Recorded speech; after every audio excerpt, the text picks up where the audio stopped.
Claire. Et aujourd'hui, elle vient nous présenter une bonne pratique des laboratoires Expanscience. Bonjour à tous, je m'appelle Claire Matteau, je suis responsable RSE des laboratoires Expanscience et aujourd'hui, on va vous parler d'environnement et surtout de la recharge. Mais avant tout, je vais vous dire quelques mots sur Expanscience. Expanscience, c'est une entreprise familiale française et indépendante de plus de 1000 collaborateurs qui a 3 activités principales. La dermocosmétique, avec nos marques Mustela et Babo Botanicals, qui accompagnent les parents au quotidien avec des produits de soins pour les enfants. La rhumatologie, qui accompagne les personnes qui souffrent de l'arthrose, et les actifs cosmétiques, qui sont issus d'un sourcing exigeant et qui sont à destination de l'industrie cosmétique. Les laboratoires Expanscience, créés en 1950, sont des laboratoires pharmaceutiques spécialisés dans la dermocosmétique, rhumatologie, dermatologie et la commercialisation d'actifs cosmétiques. Alors chez Expanscience, on est une entreprise engagée depuis plus de 15 ans. Ça fait depuis 2004 que la RSE est au cœur de la stratégie de l'entreprise. On croit que le bien-être des hommes est indissociable de la santé de la planète. Et notre mission chez Expanscience, en tant que société à mission, c'est d'aider les individus à façonner leur bien-être. Et également, notre objectif, c'est de transformer notre modèle de développement de l'entreprise pour être une entreprise à impact positif et régénératrice. Et en 2022, on a été recertifié et on a gagné 10 points supplémentaires à notre certification B Corp et on peut vous dire qu'on en est fiers. Alors aujourd'hui, je voudrais vous parler d'éco-conception qui est évaluée dans le pilier environnement du B-Impact Assessment dans la section gestion environnementale. Ce qu'il faut savoir chez Expanscience, c'est que l'éco-conception a démarré il y a près de 20 ans et notamment sur un travail sur l'allègement des packaging et la recyclabilité. Elle s'est beaucoup développée dans les années 2010 pour se généraliser en 2015 puisque à partir de 2015, l'ensemble de nos produits dermocosmétiques sont éco-conçus. Donc l'éco-conception chez Expanscience, ça permet de s'assurer d'ancrer dans tous les métiers liés au développement des produits l'éco-socio-conception. Et de 2, c'est permettre en amélioration continue de s'assurer d'une amélioration sur l'ensemble du cycle de vie de nos produits, que ce soit à la fois sur le sourcing des matières premières, la formulation et le packaging, la production, le transport, l'utilisation et la fin de vie du produit. Sur notre démarche d'éco-socio-conception, on a essayé aussi de se challenger via des audits ou même des analyses complémentaires comme les analyses de cycle de vie. La première analyse de cycle de vie chez Expanscience a été menée en 2011 et a permis d'améliorer la conception d'un de nos produits. Ce qu'il faut savoir sur l'analyse de cycle de vie, c'est que ça permet de donner à un instant T la photographie de l'impact sur l'ensemble des étapes de cycle de vie d'un produit. Donc toute notre démarche d'éco-socio-conception a permis d'avoir des résultats ultra positifs, donc notamment le fait d'avoir gagné en 12 ans plus de 16 points sur la naturalité de nos produits. Et donc aujourd'hui, on arrive à environ 96% d'ingrédients d'origine naturelle dans les produits Mustela bébé. Et également, on a lancé en 2019 la gamme Mustela Bio. Et également sur la partie packaging, on s'applique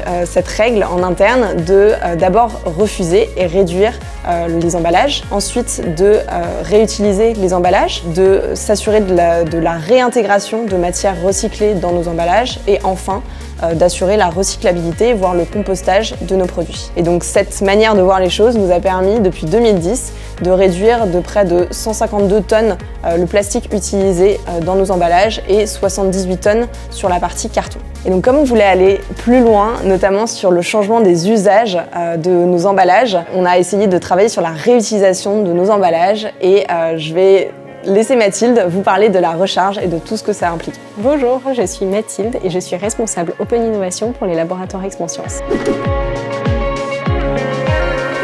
Alors pour nous, le vrac était un tout nouveau marché, donc on devait commencer par l'étudier, identifier les risques et aussi les opportunités. On a commencé par contacter l'écosystème pour comprendre comment ce marché fonctionnait et identifier les partenaires avec lesquels on pourrait commencer à travailler.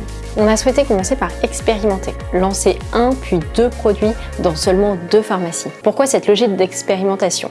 Parce qu'on veut être toujours en mode test and learn. On veut se donner une chance de tester, de se tromper, de modifier, de pivoter pour proposer une offre sur le marché qui soit la plus juste et la plus vertueuse possible. Toujours dans une logique de frugalité, donc de dépenser peu et d'apprendre au fur et à mesure. Le deuxième objectif avec cette expérimentation, c'était de pouvoir être dans une logique d'amélioration continue et donc d'améliorer toujours notre offre pour qu'elle soit la plus vertueuse possible. On avait pour objectif de valider 3 points.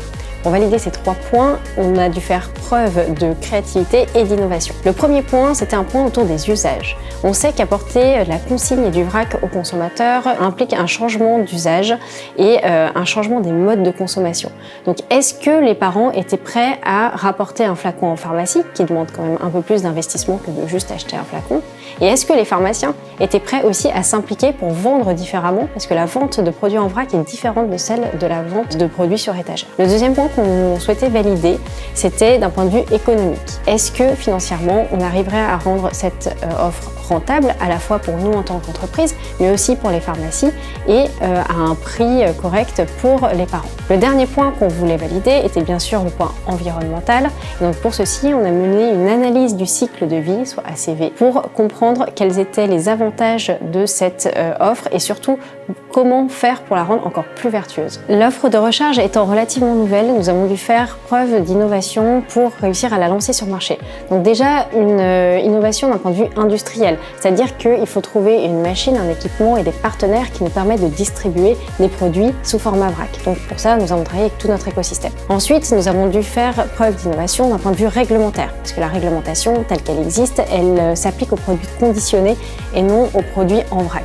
Donc il a fallu faire preuve de créativité aussi pour pouvoir offrir le même niveau d'hygiène, de sécurité que sur les produits conditionnés. Le dernier axe d'innovation, c'était d'un point de vue industriel, parce qu'aujourd'hui, dans notre usine, on sait conditionner des produits dans des flacons en plastique, mais pas sous format vrac dans des sachets. Donc on a dû adapter nos lignes industrielles. Pour mesurer l'impact de nos nouvelles pratiques, nous avons mené plusieurs études. Déjà une étude de comportement des utilisateurs.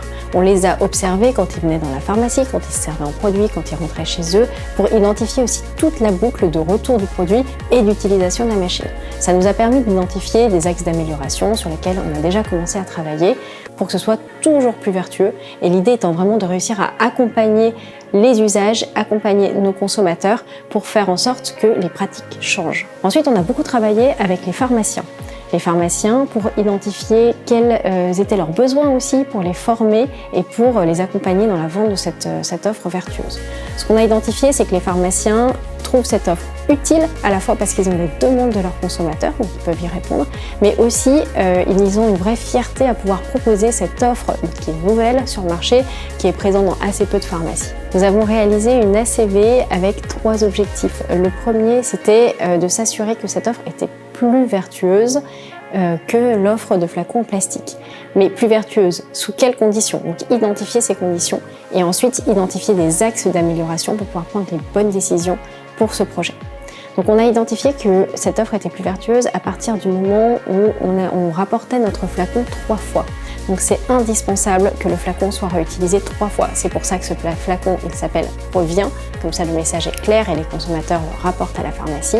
Et c'est pour ça aussi qu'on accompagne cette vente de beaucoup de messages pour s'assurer que les parents vont rapporter leur flacon à la pharmacie, qu'ils le remplissent ou non d'ailleurs. Ce qui est important, c'est que ce flacon puisse être réutilisé par d'autres consommateurs. Dans le cadre de cette ACV, on a également identifié des axes d'amélioration qui nous ont permis de modifier notre offre. La première modification de l'offre, c'est qu'on a changé les packaging pour réussir à limiter la perte en formule et à en réutiliser le maximum et donc éviter la gâche. Deuxième axe d'amélioration, c'est qu'on a changé les caisses de transport pour limiter la matière utilisée. Et ensuite, on a proposé aux consommateurs de laver leurs flacons directement à domicile et notamment en le mettant dans le lave-vaisselle, ce qui permet de limiter les ressources et la consommation en eau et de pouvoir éviter le transport jusqu'à des centres de lavage. Donc en 2020, nous avons lancé 2 produits dans 2 pharmacies. En 2021, nous lançons toujours 2 produits dans 21 pharmacies.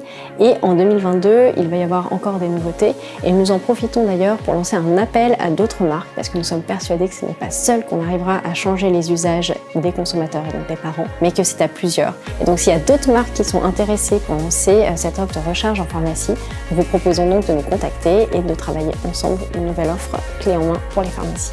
Merci à elle pour cette bonne pratique. Laboratoire Expanscience est certifié B Corp avec un score global de 108,5 points. Le détail de ce score est disponible sur notre site. Découvrez toutes les bonnes pratiques de nos B Corp en regardant les autres épisodes de cette série sur la chaîne YouTube de B Corp France.